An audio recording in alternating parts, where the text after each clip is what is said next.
Eisenhower, Chandrababu. 7 దశాబ్దాలు దాటిన నిర్ణయాలన్నీ నిత్య నూతనమే.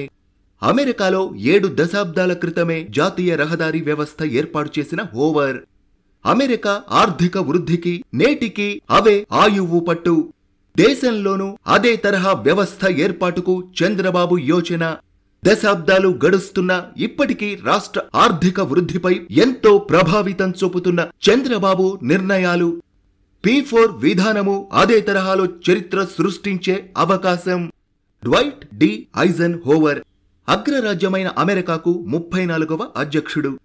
1953 జనవరి 20 నుంచి 1961 జనవరి 20వ తేదీ వరకు రిపబ్లికన్ పార్టీ తరపున అమెరికాకు అధ్యక్షునిగా పనిచేశారు. ఇప్పటి వరకు అమెరికాకు అధ్యక్షులుగా ఎన్నికైన వారందరిలోనూ ఐజెన్హోవర్ ఒక ప్రత్యేకత కలిగి ఉన్నారు. ఐజెన్హోవర్ హయాంలో తీసుకున్న పలు నిర్ణయాలు అమెరికా చరిత్రగతినే మార్చివేశాయి.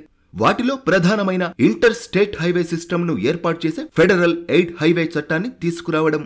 అమెరికాలోని రాష్ట్రాల మధ్య విశాలమైన రహదారుల ఏర్పాటుతో తీర ప్రాంత వాణిజ్యం ఊపందుకుంది. వాటిని జాతీయ రహదారులుగా వ్యవహరిస్తారు. ఆ రహదారులను యుద్ధ సమయాలలో విమానాలు దిగేందుకు రన్ వేలుగాను ఉపయోగించుకోవచ్చు.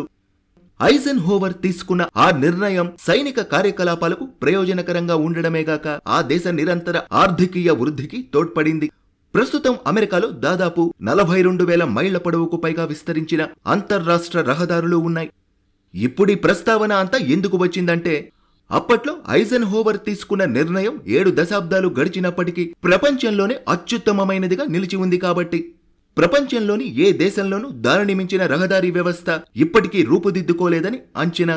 ఆర్థికంగా అత్యంత శక్తివంతమైన అమెరికాలో 7 దశాబ్దాల క్రితం అధ్యక్షునిగా ఎన్నికైన ఐజెన్హోవర్ ప్రదర్శించిన దార్శనికత నేటికి నిత్య నూతనంగా ఉండడం గమనార్హం.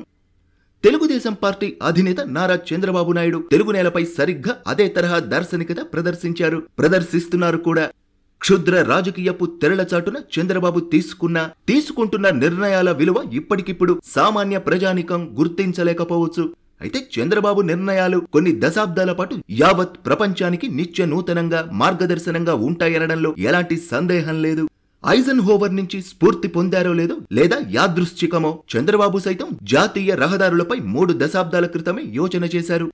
దేశీయ ప్రజాస్వామిక విధానంలో జాతీయ రహదారులు కేంద్ర ప్రభుత్వ పరిధిలోనివి కావడంతో చంద్రబాబు తన ఆలోచనలను అప్పటి ప్రధానిగా ఉన్న అటల్ బిహారీ వాజ్పేయితో పంచుకున్నారు. ఆ ఆలోచనల ఫలితమై భారతదేశానికే మణిమకుటంగా నిలిచిన స్వర్ణ చతుర్భుజి పథకం. దేశంలోని 4 మూలలను అనుసంధానిస్తూ నిర్మితమైన స్వర్ణ చతుర్భుజి జాతీయ రహదారి ప్రస్తుతం దేశ వాణిజ్య రంగానికి ఆయువు పట్టుగా ఉంది. దేశంలోని ప్రధాన నగరాలు, తీర ప్రాంతాలను కలుపుతూ నిర్మించిన జాతీయ రహదారులు దేశ ఆర్థిక ప్రగతికి ఇప్పుడు ఎంతగానో దోహదపడుతున్నాయి అని అనడంలో ఎలాంటి సందేహం లేదు. మరికొన్ని దశాబ్దాలు అయినా వీటి ప్రాధాన్యత పెరగడమే మినహా తగ్గే అవకాశమే లేదని ఆర్థిక నిపుణుల అంచనా. ఈ రహదారిపై కొన్ని చోట్ల వైమానిక దళానికి చెందిన విమానాలు సైతం దిగే విధంగా రూపకల్పన చేశారు. కొద్ది నెలల క్రితం గుంటూరు జిల్లా బాపట్ల ప్రాంతం వద్ద ఈ జాతీయ రహదారిపై వైమానిక దళ యుద్ధ విమానాలు రిహార్సల్ సైతం నిర్వహించాయి. ఈ ప్రాజెక్ట్ నిర్మాణ యోచన చంద్రబాబు మధ్యలో రూపుదిద్దుకున్నప్పటికీ ఆ దిశగా ప్రచారానికి ఎన్నడూ వెంపర్లాడనే లేదు. ఆ ఘనత అంతా అప్పటి ఎన్డీఏ ప్రభుత్వ సారథి అయిన వాజ్పేయికే దక్కింది. ఈ విధంగా ప్రచారం, గుర్తింపు కోసం కాకుండా భావి అవసరాలను దృష్టిలో ఉంచుకొని నిర్ణయాలు తీసుకోవడం చంద్రబాబుకు అలవాటు. అదే విధంగా ప్రస్తుతం చంద్రబాబు అదే తరహాలో సరికొత్త కాన్సెప్ట్ ను ప్రజల ముందుకు తెచ్చారు. People public private partnership P4 అనే పేరుతో రూపుదిద్దుకున్న ఆ కాన్సెప్ట్ ప్రధాన లక్ష్యం పేదరిక నిర్మూలన. ప్రస్తుతం ఇది ఆంధ్రప్రదేశ్కే పరిమితం అయినప్పటికీ ముందు ముందు యావత్ దేశానికి మార్గదర్శనం, అనుసరణీయం అవుతుంది అనడంలో ఎలాంటి సందేహం, అనుమానం మనకు అక్కర్లేదు.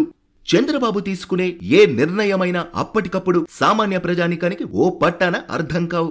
అవి ఫలితం ఇవ్వడం ప్రారంభించాక అందరికీ వాటి విలువ తెలిసి వస్తుంది. చంద్రబాబు ముఖ్యమంత్రిగా ఉన్న కాలంలో విజన్ 2020 నుంచి ప్రస్తుతం ప్రతిపక్ష నేతగా రూపొందించిన విజన్ 2047 వరకు తీసుకున్న నిర్ణయాలు ఎన్నో చరిత్రని సృష్టించాయి. మరికొన్ని చరిత్ర సృష్టించేందుకు సిద్ధమవుతున్నాయి. సరైన సమర్థ పాలకుడు తీసుకునే నిర్ణయం ఏదైనా తాత్కాలిక రాజకీయ ప్రయోజనాన్ని ఆశించేదిగా కాకుండా భవిష్యత్ తరాలకు ఉపకరించేదిగా ఉండాలనే విధంగా ఉండాలన్నదే చంద్రబాబు ఆలోచన. ఆ క్రమంలోనే 7 పదుల పైబడిన వయస్సులోనూ చంద్రబాబు అనునిత్యం విరామ మెరుగక ఆ దిశగా ఆలోచన చేస్తుంటారు, అడుగులు వేస్తుంటారు. అందువల్లే రాజకీయేతర వర్గాల్లోనూ ప్రపంచవ్యాప్తంగా చంద్రబాబుకు ప్రత్యేకమైన గుర్తింపు, గౌరవం లభిస్తున్నాయి. అటువంటి ఆలోచనలకు మరింత చేయూత లభించిన పక్షంలో భవిష్యత్తులో పేదరికం లేని సమాజ నిర్మాణం సాధ్యమవుతుంది అని అనడంలో ఎలాంటి సందేహం లేదు. That is Chandrababu.